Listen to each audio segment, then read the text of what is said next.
It's time to mix things up because in this Roll for Kid preview, we're taking a look at AEG's Shake That City. In this game, you'll be using this fun little yellow device here to shake and then release some cubes telling you what patterns you can build in your city. However, you're gonna have to be careful because you have to be able to fit the exact pattern of one color on your board. So plan carefully, try to score the most points, and make sure to shake this up as best you can in order to get the cubes you need for your city.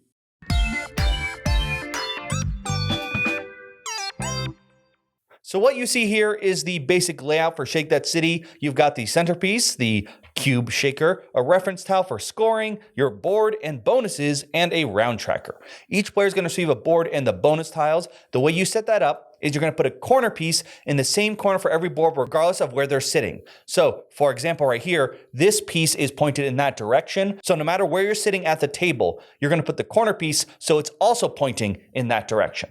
Then one player is going to randomly shuffle these and place them out like I just did, and everyone else is going to copy that. This way, everyone's boards are identical. This is not going to be a game where you're just lucky because the bonus you needed landed in the right place. I'll explain how you score these a little bit later. You play this game over 15 rounds, with a unique bonus in the first 12 rounds going to the active player. When you're the active player, you're going to take the cube shaker, give it a good shake, press here, and then remove it, revealing 9 cubes that should be in the same orientation as the board. Don't put it in a diagonal because that's going to confuse things and mix things up.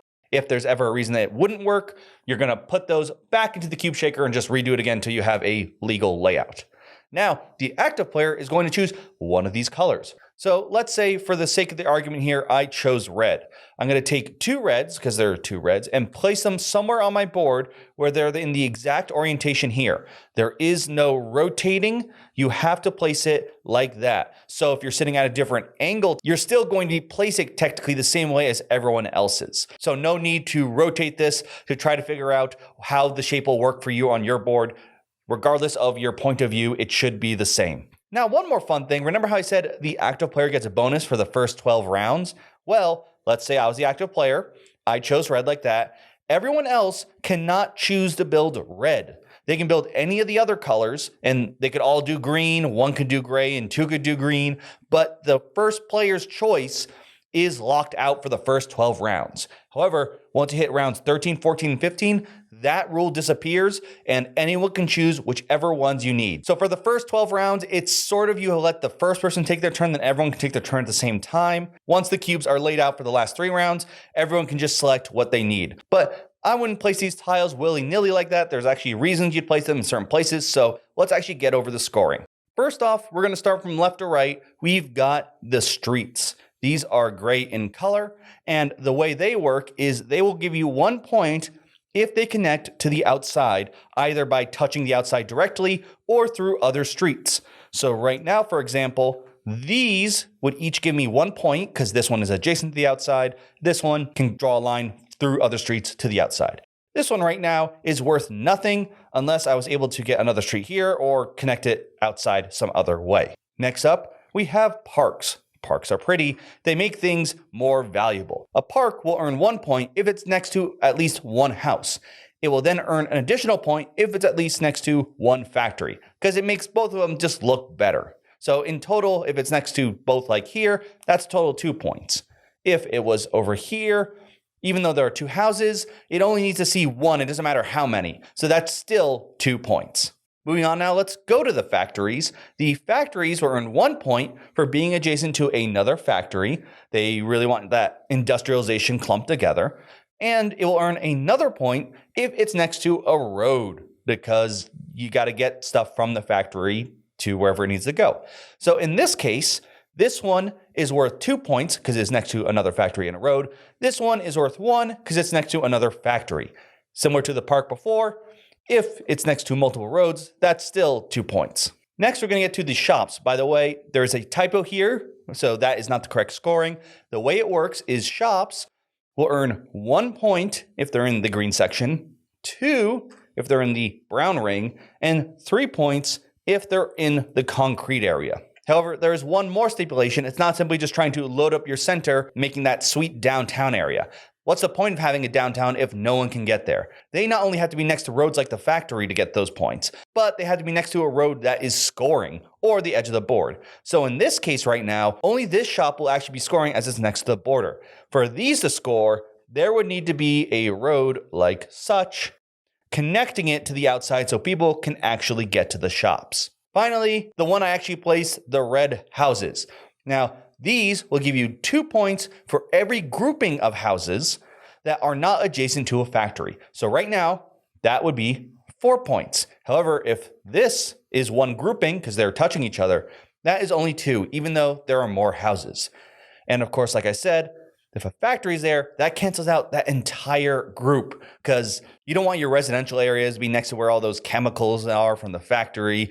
So make sure you keep those separate. The final way you're going to score points is through these columns and bonuses. Now, each tile has 2 ways for it to be flipped for points. All of them are worth 3 points. 1/2 is the same on all of them. This is simply just fill this row up. So regardless of what's in there, you can just put some things down as I grab them off from the side, and that would trigger this, giving you 3 points at the end.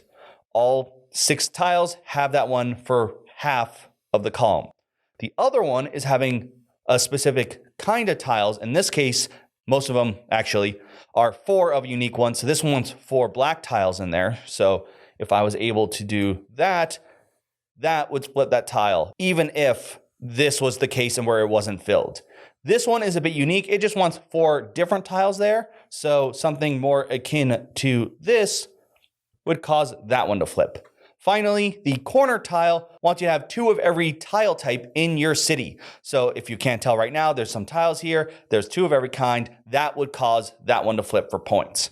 You're going to keep going through this for the first 12 rounds with the active player getting sort of dibs on one of the colors. And the last 3 rounds, everyone just trying to fit in what they can. By the way, if you can't fit it in your city, you can't play it. So this is actually pretty equal. But let me say we swapped out and we just had, I don't know, some more reds here. Maybe I can't fit that Tetris T shape into my board, then I can't choose the red. I have to try and choose another color. Once you've ended 15 rounds, calculate points based on each tile, as well as the bonus that you have. You have a nice little sheet here you can use, and see who is the winner. I will admit one of the big appeals of this game is this yellow shaker here. It is really fun when you shake it, put it down, you press the button for the cubes to come out, and as you slowly lift, you hope that the cubes you need are in a pattern that fit on your board. In particular, because if you're the first player for the first few rounds, you get first dibs on a color that other people can't use. So when it is your turn, you're like, please let this be the turn that more likely than not, streets come out. If you don't know that the cubes are not equally distributed in this box, certain colors appear more often. They actually show that on the reference board. So you know in general that it's a little bit easier to go for this or that, which means you probably want to build some of the rarer ones when you have the chance, because they might not come out as often as you like. Now, the game itself, other than that, is pretty simple. It's very nice that they made it so sitting around the table doesn't change, can't rotate the pieces, which would have added a lot more analysis of like, oh wait, can I take that? If I rotate it this way, it's just wherever you look, it's the same. Also, depending on where you sit, doesn't hurt you because the way the scoreboard works, it's in essence being placed the same way in everyone's board. But there is some variations. The back of the boards have a seaside coast. If you want to use that, that actually also includes different scoring options as well. Everything I've shown you is what's in the base pledge. I believe there should be some stretch goals for some other variant rules, including a solo one. So if that's reached, that's going to be very helpful. And that's where I think this game could have a lot more of the fun factor. I liked it when we switched maps. I could see that being less of like adding new building types, rather than you always have 6 building colors, but their rules change depending on different boards. And of course, if they do solo rules or if they come up with some other different variants, that I think is going to be where you want a bit more complexity. But overall, for a simple, light, fun game, I pretty much enjoy it. I always like these general builders. My mind works pretty well with it.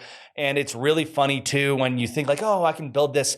Oh, I didn't leave space for this anymore. I don't have room, especially with the bonus tiles. I appreciate that they could either be just full or the specific colors.